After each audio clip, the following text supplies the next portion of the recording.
समय सार परमागम की आत्मख्याति टीका में तीसरे कलश में आचार्य देव ने समय सार की व्याख्या करने का मैंने आत्मख्याति नामक टीका लिखने का संकल्प किया है और उसमें ये भाव भी व्यक्त किया है कि इस टीका की करने से मेरे परिणामों में परम विशुद्धि हो। उक्त संदर्भ में आपके पास जो किताब है ना, उसका नीचे से दूसरा पैरा देखें।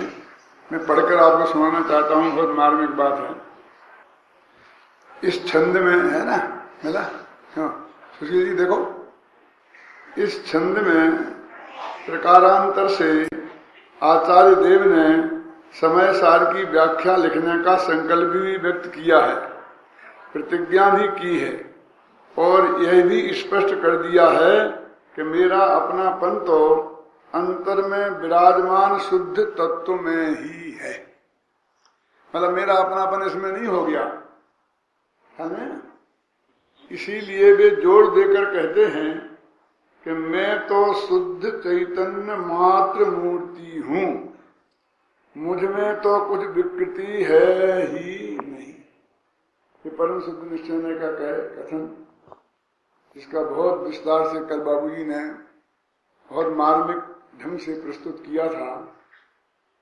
तो किसी के हृदय में कोई अपर पक्ष का मोह न रह जाए, इस दृष्टि से बहुत ही दृढ़ता से प्रतिपादन किया था, क्योंकि वो परम सत्य है और उसके आश्रय से ही धर्म प्रकट होता है।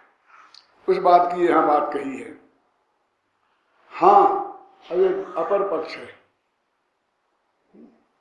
हाँ, पर्याय में पर्यायगत योग्यता के कारण एवं मोहोदय के निमित्त से कुछ मलिनता है।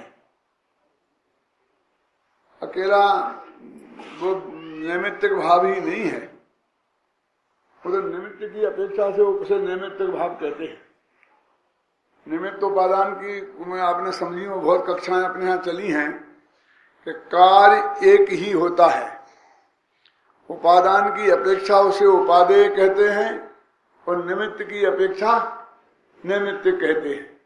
तो पर्यायगत योग्यता ये उसका क्षणिक उपादान नंबर 2 है, जो काल की और कार्य की नामक होती है। तो एक वो और दूसरा कर्म के उदय का निमित्त मोह का उदय, उसकी वजह से वो नैमित्तिक भाव कहलाता है। तो अपनी पर्यायगत योग्यता उस समय की उस राग रूप परिणमन की ही थी। यदि हम इस बात को हृदय की गहराई से स्वीकार नहीं करें तो फिर निमित्त से ही आत्मा में कार्य हुआ है ये मानना पड़ेगा, और एक द्रव्य दूसरे द्रव्य का कर्ता नहीं है, निमित्त नैमित्तिक भाव कर्ता कर्म का सूचक नहीं है। इस महासिद्धांत को खंडित होते देर नहीं लगेगी। तो वो जो तीन कसाय के अभाव रूप शुद्धि और संजनन कसाय के उदय रूप अशुद्धि है, जिसे हम विशुद्धि भी कह सकते हैं, क्योंकि अशुभ भाव रूप नहीं है, मंद कसाय रूप है और शुभ भाव रूप है। उन दोनों के को ही उसको यदि हम निमित्त से ही कर की हुई माने तो फिर निमित्त तो परद्रव्य होता है, तो एक द्रव्य दूसरे द्रव्य का कर्ता हो जाएगा, ये महासिद्धांत खंडित हो जाएगा। इसलिए निमित्त नैमित्तिक भाव तो बताने की चीज है, उसमें कर्ता कर्म भाव स्थापित नहीं होता। इसी के कर्ता कर्म अधिकार में एक कलश आता है, उसमें लिखा है व्याप्य व्यापक भाव संभव मृते कहा कर्त कर्म स्थिति, कि व्याप्य व्यापक भाव न हो, उसके बिना व्याप्य व्यापक भाव के बिना कर्ता कर्म भाव नहीं बन सकता है। तो व्याप्य व्यापक भाव तो दो द्रव्यों के बीच में होता नहीं है, द्रव्य और पर्याय के बीच में होता है। द्रव्य और द्रव्य के साथ तो होने का सवाल नहीं, द्रव्य और गुण के बीच में होता है। जो व्याप्य व्यापक भाव है वो तादात्म्य संबंध का सूचक है। तो ज्ञान के साथ है ना, ज्ञान गुण है और आत्मा व्यापक है और ज्ञान गुण व्याप्य है। ऐसे ही ज्ञान गुण की पर्याय व्याप्य है और ज्ञान गुण व्यापक है। ऐसे ही राग द्वेष रूप चारित्र गुण की विकारी पर्याय व्याप्य है और चारित्र गुण अथवा भगवान आत्मा उसमें व्यापक है। इस हिसाब से वो उनमें कर्ता कर्म की स्थिति बनती है। तो लिखा पर्याय में पर्यायगत योग्यता के कारण एवं मोहोदय के निमित्त से कुछ मलिनता है। दोनों बातें स्वीकार हैं कि मूल वस्तु में तो रंच मात्र भी मलिनता नहीं है। अरे निर्मल पर्यायपना भी नहीं है तो मलिनता के होने का तो सवाल ही कहाँ है। हमको ऐसा लगता है कि जैसे जो बाद की बात कही जा रही है ना वो पहले की विरोधी है, और ऐसा लगता है कि पहले की बात इस बात की विरोधी है। विरोधी सी प्रतीत होती हैं पर वे विरोधी नहीं है। आचार्यों ने बहुत प्रश्न किया कौन सा विरोध है, बद्धघातक विरोध है, क्षयावस्थान विरोध है, कौन सा विरोध है? दोनों एक वस्तु में एक साथ रहती हैं तो वहां विरोध कहाँ है? तो ये कहते हैं कि वो जो है, अब मैं इस बात पे वजन दे रहा हूं कि वो भी कोई निमित्त के कारण नहीं है, वो भी अपनी पर्यायगत योग्यता के कारण है। क्योंकि 5 कारण लगाओगे ना हर एक कार्य में, त्रिकाली उपादान, उपादान नंबर 1, उपादान नंबर 2 और निमित्त नंबर 1 और निमित्त नंबर 2, 5 चीजें एक कार्य की उत्पत्ति में कारण होती हैं। तो उसका त्रिकाली उपादान कौन है? वो राग का चारित्र गुण। और क्षणिक उपादान नंबर 1 ये क्या है? तो उसके एक समय की पर्याय से युक्त द्रव्य का व्यय। तो एक समय पहले की पर्याय से क्या थी? जो छठवें गुणस्थान में जो मतलब राग उत्पन्न हुआ है उनको, तो उसी टाइप की थोड़ी सी उसे और मैली पर्याय रही होगी ना। और उसके पहले और उसके पहले और उसके पहले आखिरकार छठवें गुणस्थान के नीचे के स्तर की कोई पर्याय नहीं। तो वहां से एक लंबा सिलसिला है पर्यायों का जो परम विशुद्धि तक पहुंचेंगे। तो जितना रास्ता पार कर लिया है उनका एक एक क्रम से अभाव, उसका अनंतर पर्याय क्षणवर्ती न बलद उपादान नंबर 1 हुआ। और तत्समय की योग्यता ये उपादान नंबर 2 है जो कार्य का नियामक है। नियामक कारण सिर्फ इसको ही माना गया है। अपने यहां जैन सिद्धांत प्रवेश का सोनगढ़ में पढ़ाई जाती थी तो उसमें कम से कम 15-20 उद्धरण दिए थे इस बात को सिद्ध करने के लिए कि योग्यतैव ही प्रतिनियतमर्थम व्यवस्थापयति। जो दृश्यमय जिस द्रव्य की जो पर्याय हुई उसकी व्यवस्था एकमात्र योग्यता ही करती है ना? ये उसमें लिखा है। कम से कम 20 कोटेशन दिए हुए हैं गुरुदेव ने उसमें। आपने पढ़ते होंगे ना जैन सिद्धांत प्रवेश, लघु जैन सिद्धांत प्रवेश का, अभी भी होंगे, मैंने बहुत दिन से देखी नहीं है उसे। तो ये तो हुआ उसका अंतरंग कारण, और बहिरंग कारण निमित्त है। अब निमित्त जो है तो हमें अंदर में कर्म का उदय, मुहे कर्म का उदय अंतरंग निमित्त। और तुमने हमें गालियां दी कि हमारी प्रशंसा करी, ये बहिरंग निमित्त। राग हुआ से देश में जो भी होगी हमने, तो ये 5 कारण के बिना कार्य नहीं होता है। और इसमें असली कारण कौन है? बहुत कवायद कर करके आचार्यों ने यह सिद्ध किया है कि तत्समय की योग्यता ही वो कार्य की नियामक है। इसलिए मैंने यहां पर ये लिखा है, देखो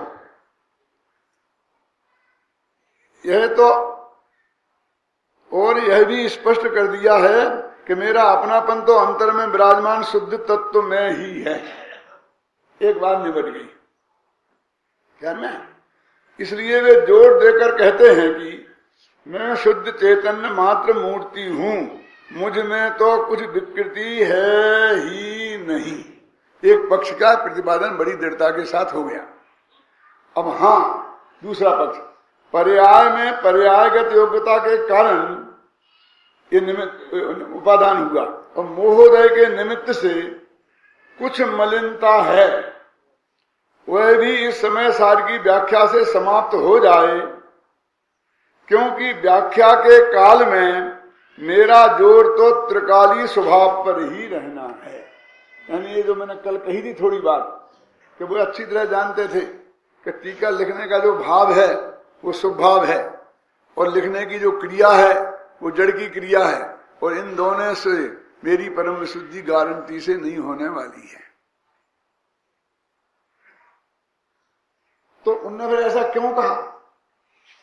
तो इसलिए कहा कि वो ये भी जानते थे कि जब मैं इस परम अध्यात्म के प्रतिपादक, शुद्धात्मा के निरूपक शास्त्र का की टीका लिखूंगा, तो उस काल में मेरा जोर, मुझे त्रिकाली ध्रुव भगवान आत्मा मैं हूं, ऊपर बता रचन मात्र मूत्र हूं, है ना,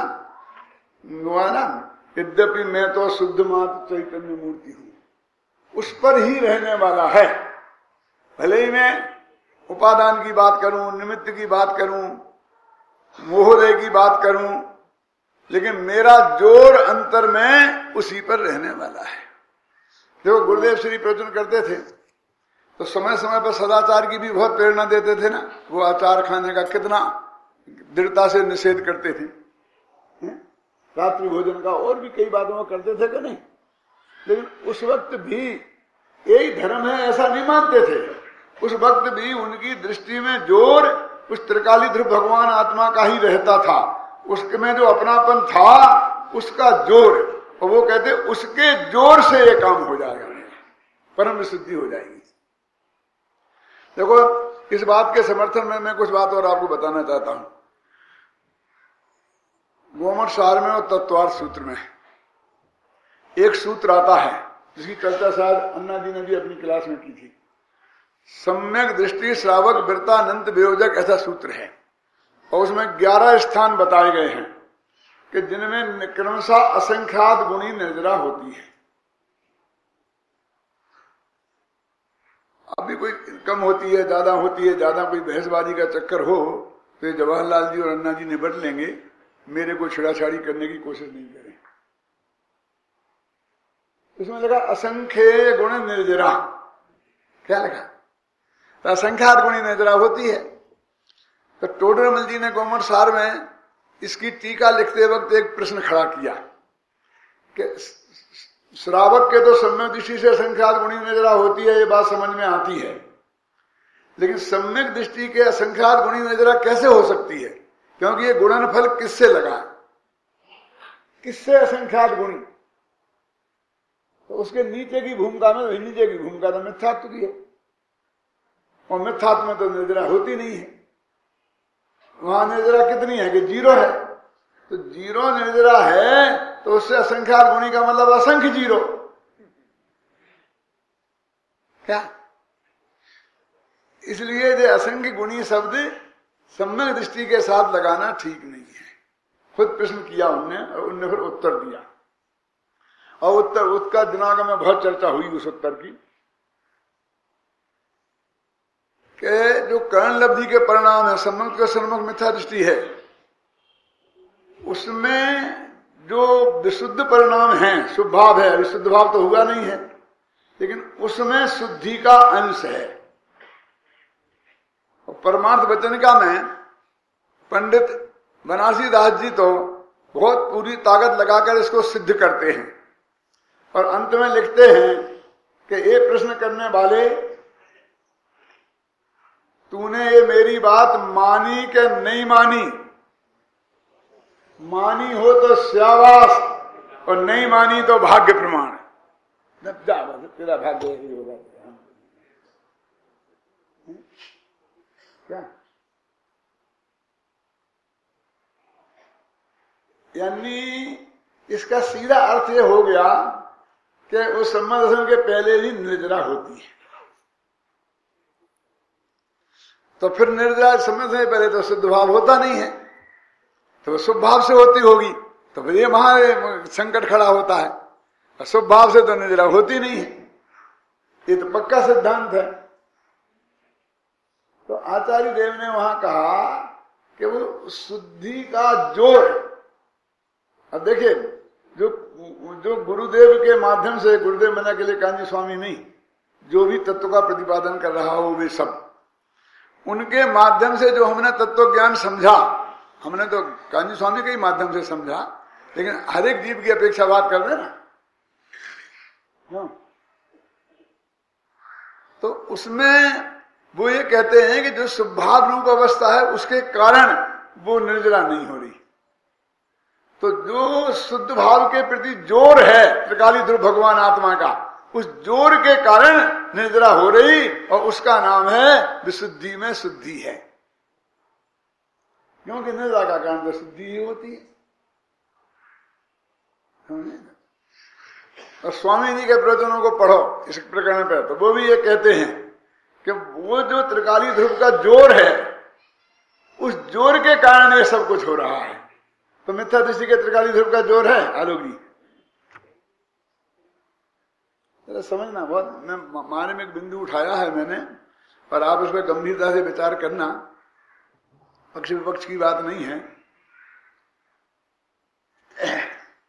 ये त्रिकाली ध्रुव का जोर कहां से आया? अभी त्रिकाली ध्रुव का ही पता नहीं है उसे, तो अनुभव नहीं हुआ ना त्रिकाली ध्रुव का। तो जो गुरुदेव ने बताया त्रिकाली ध्रुव, प्रदीप जी, और जो शास्त्र में से पढ़कर देव गुरु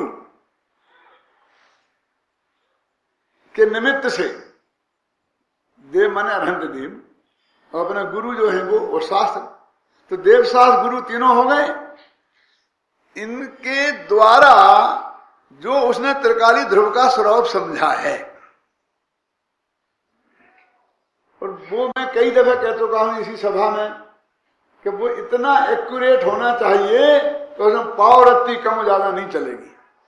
ये कोई नमक नहीं है, ये कोई मिट्टी नहीं है तोल के दी जा, ये तो हीरे के तोलने की बात है। और इसके लिए मेरा प्रसिद्ध उदाहरण है कि एक वो बीमारी होती है ना, क्या नाम उसका, शांति, वो हो जाती है गैंग्रीन नाम की बीमारी होती है। तो वो जहां हो जाए तो बहुत तेजी से शरीर में बढ़ती है।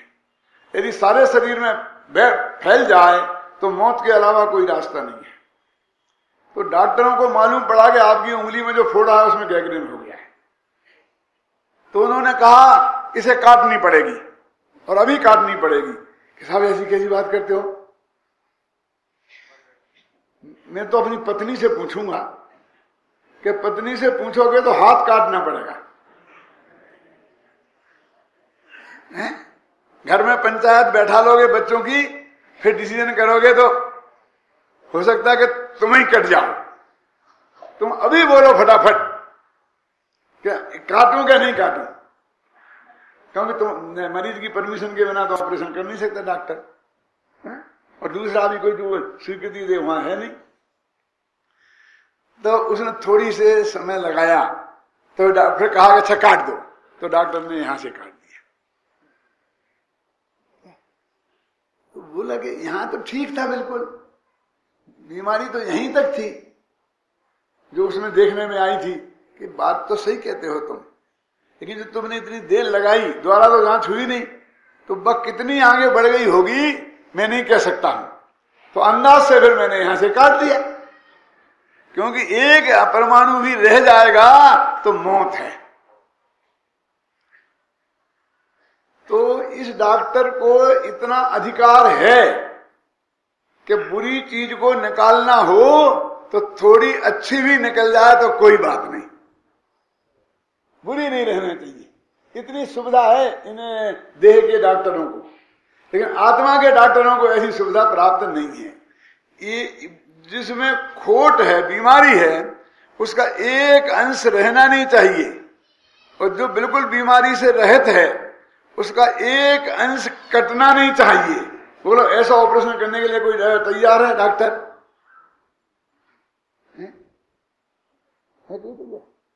या हमारे बस की नहीं है। हम तो जो करेंगे तो तुम्हारा खराब अंग काटेंगे तो अच्छा खून भी बहेगा, हड्डी काटेगी और क्या क्या हो जाएगा, वो तो वैसे ही होगा। समझेंगे ना आप? होता कि नहीं होता? लेकिन आत्मा के डॉक्टर के साथ ये बात नहीं चलेगी। थोड़े में ने कहा ना, पर का परमाणु मात्र अपने में नहीं मिलाना और अपना अंश मात्र भी पर में नहीं मिलाना, ऐसा भेद विज्ञान होना चाहिए, और ऐसा भेद विज्ञान गुरु शास्त्र देव के माध्यम से हो सकता है। उसका अभी असली नाम नहीं पड़ेगा, नाम तो जब वो चौथे गुण स्थान में आत्मानुभूति पूर्वक होगा तब पड़ेगा। क्या तो मैं पूछता हूं कि देव गुरु शास्त्र के निमित्त से जो त्रिकालीध्रुव भगवान हमने आत्मा का निर्णय किया है, जो ऐसा जो मैंने बताया इतना परम सत्य है, तो वो निर्णय सत्य है कि असत्य है? क्यों लगाओ कदम तुम्हें, जब तो सम्मत असत नहीं है तो बोलो असत्य ही है, सत्य का बाप है, नहीं चलेगा। वो प्रमाण है कि अप्रमाण है? तो सम्मत असत नहीं आता, सम्यक ज्ञान प्रमाण, तो सम्यक ज्ञान ही हमें पैदा नहीं हुआ, क्यों? तो वो प्रमाण कैसे हो जाएगा उत्तम चंद जी? अरे भाई वो सम्यक ज्ञान नहीं होगा, लेकिन सही ज्ञान है। क्योंकि सम्यक ज्ञान तो हमारा पारिभाषिक शब्द है, पद है। एक दिन पद की व्याख्या की थी ना मैंने, समझे ना? तो उस पद के अनुसार वो शर्त पूरी होनी चाहिए। लेकिन सही बात है तो शब्द है, पद नहीं है। कि जो हमने देव साहब गुरु से निर्णय किया वो एकदम सही है, कि सम्यक है कि नहीं है।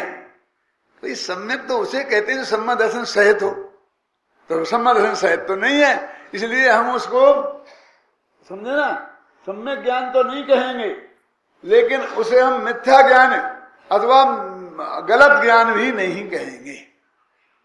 यदि हम उसमें हमारे दिमाग में ये बात घुसी कि वो तो गलत बात है, जब तक सम्मा दर्शन नहीं हुआ उसमें कोई दम नहीं है, तो इस सुविधा के आधार पर आगे बढ़ोगे तुम। क्या है समझ नहीं ना? माने उसमें हे बुद्धि, किसमें? जो हमने गुरु मुख से त्रिकालीध्रुव भगवान आत्मा समझा, जो हमने सर्वज्ञ भगवान की वाणी से समझा, उसमें हे बुद्धि आत्मा में रखकर और फिर आगे बढ़ोगे तो उसमें रुचि का जोर कैसे आएगा? कि वो जो गुरु मुख से सुना उसमें इतना जोर आ गया, इतना सच्चाईपन का हमें भरोसा हो गया कि उसका जोर से असंख्यात गुणी निर्जरा होती है। निर्जरा होती है असंख्यात गुणी, तो फिर बाद में होगी। उसका नाम है शुद्धात्मा की रुचि। तो शुद्धात्मा का अनुभव तो हुआ नहीं, तो उसके पहले शुद्धात्मा की रुचि हुई कि नहीं हुई? नहीं हुई तो बोलो कर्ण लब्धि में आगे कैसे बढ़ा, प्रयोग लब्धि में आगे कैसे बढ़ा? ये सब काम देशना लब्धि से शुरू हो जाता है।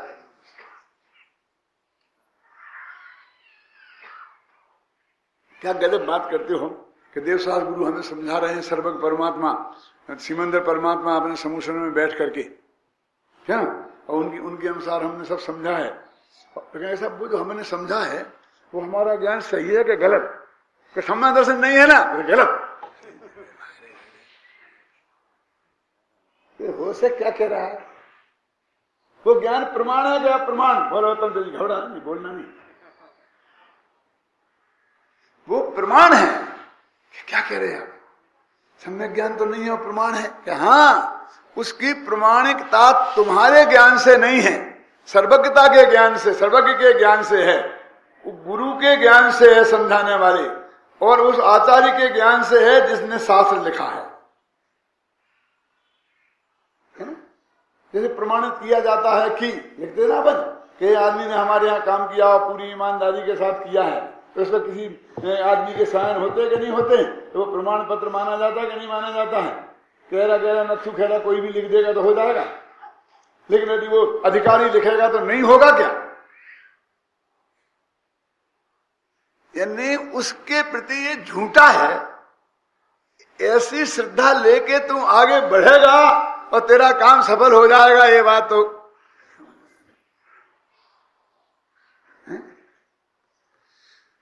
वो बात सही है। इस बात की अटूट श्रद्धा उसके अंदर है, और उसकी जो गुरु के मुख से समझी है उसकी रुचि के जोर से अंदर में कर्ण लब्धि में जाकर के सम्मदर्शन होता है।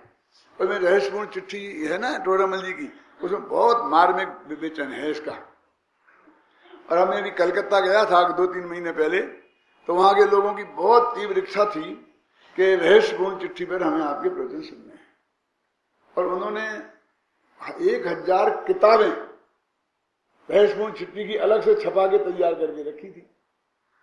जब मैं वहां पहुंचा तो एक दूसरा ग्रुप खड़ा हो गया कि वो कहने लग गया कि ये तो किसी की समझ में नहीं आएगा, और जो 10-20 आदमियों की समझ में आएगा, इसलिए ऐसे नहीं आता, कोई दूसरा सेल पे सेल हो। और बहुमत उनका हो गया और बड़े बड़े सेठियों का। नाम बताने की जरूरत नहीं है किस पक्ष में कौन था, हो गया, जबरदस्त हो गया। फिर मैंने कहा कि आप लोग क्यों रहस्यपूर्ण चिट्ठी को प्रवचन नहीं करने देना चाहते हो, कि बहुत कठिन पड़ेगा, हमारी समझ में नहीं आएगा। यही बात है कि हाँ, और आप क्यों करना चाहते हो? तो उन्होंने कहा हमको समझना है। तो मैंने उनसे कहा कि तुम्हारी समझ में आएगा इसकी गारंटी मेरी। बोलो अब क्या करना? मैं इतनी सरल भाषा में करूंगा कि आप सबकी समझ में आएगा, कोई भी एक आदमी ये नहीं कहेगा कि मेरी समझ में नहीं आया, फिर तो ठीक है। और हमने रहस्यपूर्ण चिट्ठी में प्रवचन किए, वो शायद 8 प्रवचन है, एक सीडी है 8 प्रवचन की, बहुत मार्मिक है। सुशील जी, आपने का ध्यान तो गया होगा कि टोडेमल जी ने लिखा है कि आत्मा का अनुभव होता है तो कैसे होता है, क्या क्या करना पड़ता है? तो उसमें लिखा ना, श्रुति ज्ञान से पढ़कर, फिर लिखा है अनुमानादिक से, फिर आगम से पढ़कर, ये सब लिखा है। आप समझ गए मेरा संकेत? जिनका स्वाध्याय है वो समझ गए होंगे। मैं सिर्फ ये बात इसलिए कह रहा हूं, आपकी जिज्ञासा होगी तो आप उसे सुनेंगे ही, लेकिन मैं ये कह रहा हूं कि वो गुरु के मुख से और शास्त्र पढ़कर और सर्वज्ञ की वाणी सुनकर जो हमारा निर्णय हुआ है वो कोई साधारण चीज नहीं है, लेकिन होना चाहिए सही। सम्यक नहीं बोल रहा, क्योंकि सम्यक तो समझ नहीं सत्ता का सूचक है। वो इतना एक्यूरेट होना चाहिए जो मैंने बताया कि एक परमाणु इसका उसमें नहीं मिलाना, टोडेमल ने लिखा, और उसका इसमें नहीं मिलाना, ऐसा होना चाहिए। तो उसमें जो वो उत्तरकाली ध्रुव का निर्णय आया ना कि ये जुदा और ये में, तो वो उत्तरकाली ध्रुव भी उसके ज्ञान की पकड़ में आया, क्षयोपम ज्ञान की पकड़ में, शास्त्र ज्ञान की पकड़ में आया, और वही मेरे प्राप्त करने लायक है ऐसी दृढ़ प्रतीति अंदर से जगी। वो भी व्यवहार वाली, समझ लो, वो व्यवहार वाली इसलिए कि वो अंदर की वो नहीं है, लेकिन वो उसमें कोई कच्चापन मत समझना। व्यवहार नाम से जैसे बदनाम हो गया है, इसलिए मैं तो व्यवहार शब्द का प्रयोग नहीं करना चाहता हूं।